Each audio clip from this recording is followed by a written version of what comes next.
I don't have a problem with them signing De'Aaron Fox, but him making this first year of the contract, he's going to be 29 years old, and 32 making $61.5 million is unfathomable for a guy like De'Aaron Fox to me. That is bad business, and you cannot argue that. No, I don't think it's bad business. I think it's bad business not adding talent around Wembenyama. I think that's bad business. Sometimes you got to pay. Who else are the Spurs paying on the roster to where they can't pay De'Aaron Who Fox? else is paying De'Aaron Fox? He had no leverage, bro. No, He had answer no me leverage. this. Who else are the Spurs paying on their roster to where they can't pay De'Aaron Fox? To where it's such a hindrance? They're paying nobody else. They're going to be paying nobody else for the next 5 years, and that is the problem. I just don't understand, and this is not me hating.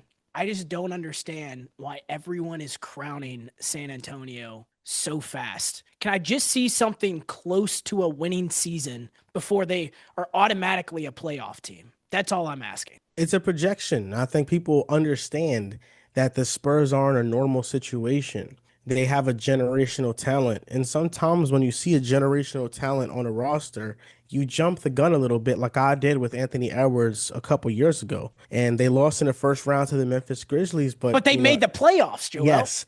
I know everybody has knocked the De'Aaron Fox thing, the deal that they gave him.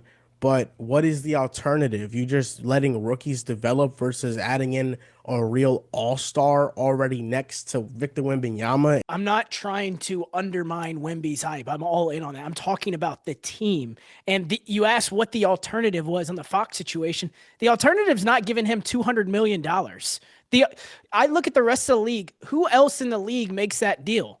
And whenever I'm negotiating deals, whenever you're negotiating deals, the number one thing we look for is leverage. And De'Aaron Fox didn't have any of it and still got what he wanted. That's the alternative, getting a movable contract in case it didn't work out. I'm not, sitting here talking about he needs to make Austin Reeves $80 million money, but you could decrease it to 175, 150. You could get him down a little bit. That's why it got killed, not because, you need to cut ties with him and let the rookies play. I don't feel like he would have accepted a contract like that. And I think that the Spurs were smart in what they did because you don't want this to linger on. If De'Aaron Fox does not get paid throughout the entire season, it becomes a storyline. De'Aaron Fox frustrated about his contract. De'Aaron Fox is eyeing free agency. De'Aaron Fox is this. De'Aaron Fox wants out of San Antonio potentially. De'Aaron Fox is confused as to why the Spurs traded for him and didn't want to pay him. And especially with him being represented by Clutch Sports, you already know the type of PR debacle that's going to be. So paying him removed a potential huge distraction. If I'm San Antonio, I'm not worried about De'Aaron Fox. I'm worried about Victor Wembanyama. I'm worried about his future. I'm worried about the next decade of that because in a decade, De'Aaron Fox is going to be close to 40. Being worried about Victor Wembanyama is being worried about De'Aaron Fox because in order to maximize Victor Wembanyama now, you need an all-star level player, and that's De'Aaron Fox next to him. Why wouldn't De'Aaron Fox take that deal? Why would he not take that deal? You're talking about Rich Paul, a guy who literally got Brandon Ingram traded because he knew no money is in free agency anymore. There's no bread there. Nobody would have given it to him. And he knew that about Brandon Ingram, got him traded to the Raptors. But with De'Aaron Fox, I don't envision a team wanting to give him $200 million outside of San Antonio. Next offseason, there's going to be more money to spend in free agency. All I'm saying is that the Spurs, they were smart in paying him early. The cap is going up. This is not going to be a deal that's going to hinder them. All their players are on rookie deals, and years down the line, when De'Aaron Fox's contract is close to expiring, that's when they have to pay their current players. It's not going to affect either timeline at all. They're going to be able to get out of the De'Aaron Fox stuff in a couple of years, and that's when they have to pay their players if they do develop into really good players. So I think this is a win-win. I don't think this is a bad situation at all. A couple of years is a stretch when we're talking about 4 additional years through the 2030 NBA season. I think that's pretty hindering. Fox isn't signed through, is it 2030?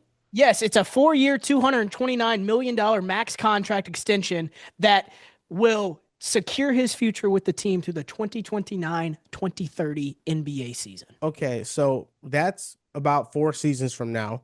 That's 4 seasons later.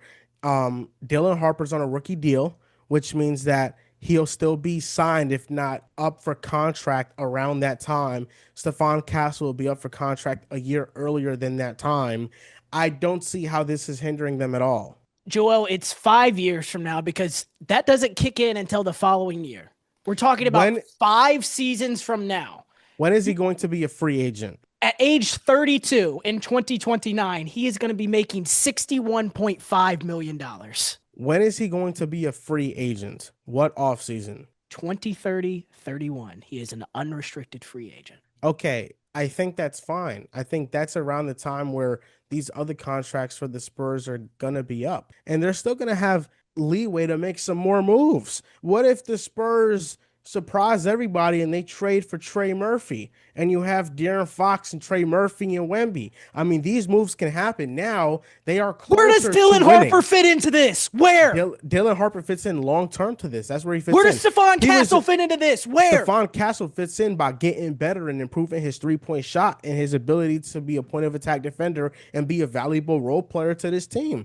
Dylan Harper was already on a podcast and he said James Harden was coming off the bench for his first couple of seasons. That's my comp. He said he's already embraced the Manu Ginobili, James Harden type of role. I don't know why everybody else has a problem with it when Dylan Harper doesn't even got a problem with it. Joel, I don't have a problem with them signing De'Aaron Fox, but him making this first year of the contract, he's going to be 29 years old. And 32 making $61.5 million is unfathomable for a guy like De'Aaron Fox to me. I think it's fine for the Spurs. I think it's fine. They don't have anybody else that can play at his type of level on That's the a roster. projected 32% of the cap in 2029 and 30. What is that? Okay, it's a okay. bad deal. That is bad business, and you cannot argue that. No, I don't think it's bad business. I think it's bad business not adding talent around Wembanyama. I think that's bad business. Sometimes you got to pay. Who else are the Spurs paying on the roster